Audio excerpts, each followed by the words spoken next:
Relais Handicap Rare de PACA Corse se réjouit que vous soyez si nombreux à avoir répondu à notre invitation. Cela témoigne de l'intérêt que vous lui portez et des fortes attentes qui existent sur l'accompagnement des personnes en situation de handicap. La notion de handicap rare a émergé à la fin des années 70 de la volonté d'association d'usagers et de familles.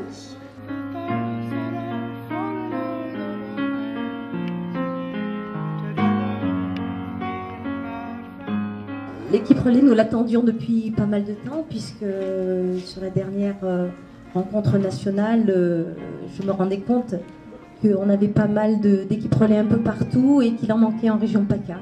Je parle au niveau de l'association nationale Prader Willy, mais également en tant que maman d'un jeune garçon, jeune adulte atteint du syndrome de Prader Willy, qui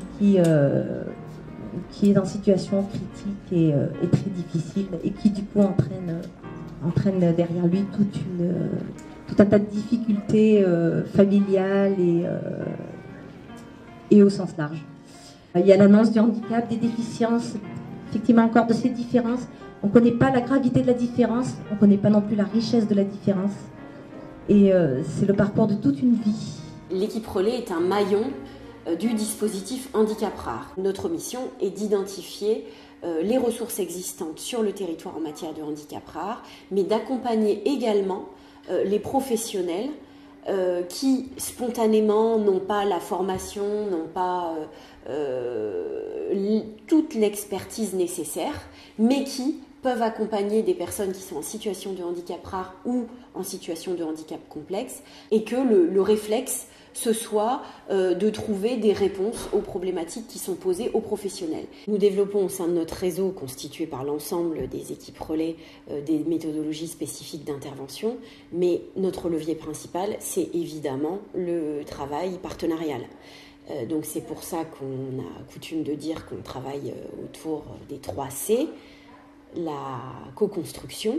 C'est la personne qui est actrice de son projet et qui va nous demander des interventions qu'on devra co-construire avec son établissement de référence, avec les professionnels qui interviennent autour de cette personne, avec le corps médical, avec l'équipe relais, avec l'éducation nationale.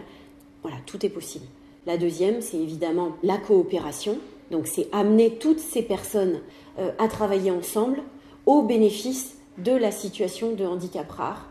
Et le dernier, c'est évidemment la coordination. L'équipe relais a ce rôle de coordination, c'est-à-dire d'être chef de file et de pouvoir amener les institutions à travailler entre elles pour qu'on puisse rétablir l'équilibre du parcours sur lequel on est amené à intervenir. C'est une mission qui est extrêmement étendue et dont le principe de base, je le rappelle parce qu'il me semble que c'est essentiel, c'est la pédagogie du doute et le questionnement permanent et le partage d'informations, le partage de réflexions entre tous les partenaires. Et au centre de ce dispositif, c'est la personne et son aidant. Les situations de handicap rare se trouvent au croisement des chemins des secteurs sanitaires, médico-social, éducatif et social. Elles se caractérisent par une rareté des combinaisons des déficiences et une complexité des technicités, tant pour leur évaluation que pour leur accompagnement. Les acteurs concernés ne détiennent pas toutes les ressources nécessaires pour apporter une réponse globale aux besoins de la personne en situation de handicap rare. L'enjeu pour la multitude d'acteurs qui interagissent au sein du dispositif intégré est d'apporter des réponses interdisciplinaires dans une démarche croisée. Alors donc sur l'équipe relais handicap rare, j'occupe un poste de conseiller technique.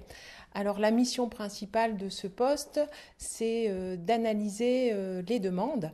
C'est vraiment une évaluation des ressources et des accompagnements qui existent déjà autour de la personne. On n'est pas des référents de parcours, hein. On est vraiment là pour venir apporter un autre regard sur l'accompagnement, et entre autres, cet autre regard, c'est considérer que la personne a des compétences. Parce qu'on voit bien qu'il va falloir mobiliser, donc si on est sollicité, c'est qu'à un moment, il y a une rupture de parcours et qu'à un moment, il manque de professionnels ou d'institutions en capacité d'accompagner ces personnes ayant un handicap rare. rare. Donc c'est vraiment, je pense, la spécificité de l'équipe relais, c'est que parce qu'on a une connaissance assez large de ce qu'est le handicap rare ou une connaissance aussi des réseaux qu'on peut mobiliser, on peut vraiment être de bons interlocuteurs pour faire comprendre aux partenaires qu'il y a un travail qui est possible et qu'on peut amorcer ce travail-là. La spécificité du conseiller technique, ça ne va pas être un accompagnement au sens propre, par exemple un accompagnement physique au quotidien, c'est pas du tout ça. C'est vraiment apporter un regard sur ce qu'est le handicap rare. Le handicap rare, effectivement, ça a des spécificités, mais il y a vraiment des compétences qu'on peut développer, qu'on peut articuler. On est là pour apporter un regard un peu décentré sur la situation, essayer de faire le lien parce qu'on a une analyse système et essayer aussi de faire valoir, bien entendu, les capacités des personnes et aussi les capacités, les ressources, effectivement, des aidants et même des professionnels, parce qu'on s'aperçoit que bien souvent, lorsqu'on rencontre une institution, donc parfois les institutions nous sollicitent parce qu'elles accompagnent une maladie rare, par exemple un syndrome d'Angelman ou un syndrome de Prader-Willi, et les professionnels ont l'impression de ne pas avoir les compétences pour accompagner ces personnes dans le sens plutôt éducatif, et en fin de compte, on s'aperçoit qu'il y a les compétences, mais qu'elles sont peut-être pas formalisées ou qu'il faudrait les renforcer. J'ai plusieurs rôles au sein de l'équipe. La première, c'est d'évaluer les situations quand elles nous sont attribuées afin de voir si le patient est éligible d'un point de vue médical. Ensuite, j'interviens au sein de l'équipe. Ça permet d'avoir plusieurs expertises. En fait, on a les conseillères techniques qui ont leur propre savoir, leurs propres expériences. Et moi, j'apporte ma touche médicale. Et surtout, je fais un vrai lien avec les médecins qui prennent en charge le patient en question. Je suis en lien avec eux. Le but, c'est de travailler en coordination pour que tous les intervenants puissent discuter, puissent donner leur avis. Et en plus de ça, il y a quand même une coordination qui se fait de haut en bas avec les instances qui sont supérieures, la MDPH, l'ARS. Tout ça, on est en lien aussi avec ces personnes-là. Et c'est un peu cette double coordination qui, je pense, est une vraie richesse au sein de l'équipe, en fait. Il a été important pour l'ARS d'accompagner la création d'une équipe relais handicap rare sur la région PACA, et je dirais même pour l'interrégion, puisque cette équipe relais, elle concerne PACA, mais aussi la Corse. Donc d'avoir ce dispositif qui va au plus près des besoins très particuliers des personnes qui ont un handicap rare. On voit très vite, et on le voit déjà depuis plusieurs mois à notre niveau, tout l'intérêt de cette équipe.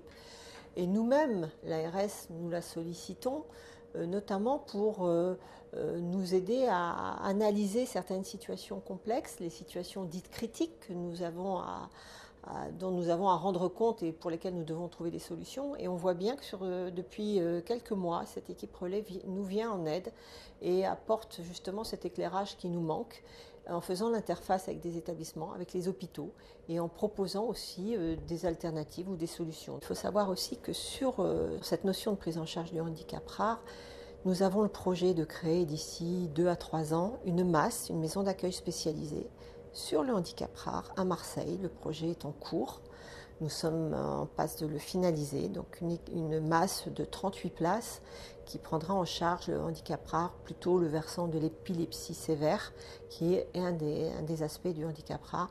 Donc voilà, on voit bien que la région PACA se met en ordre de marche pour répondre au mieux à l'ensemble des situations complexes de handicap et au parcours parfois chaotique, et en tout cas pour éviter les ruptures des personnes ayant des handicaps les plus sévères.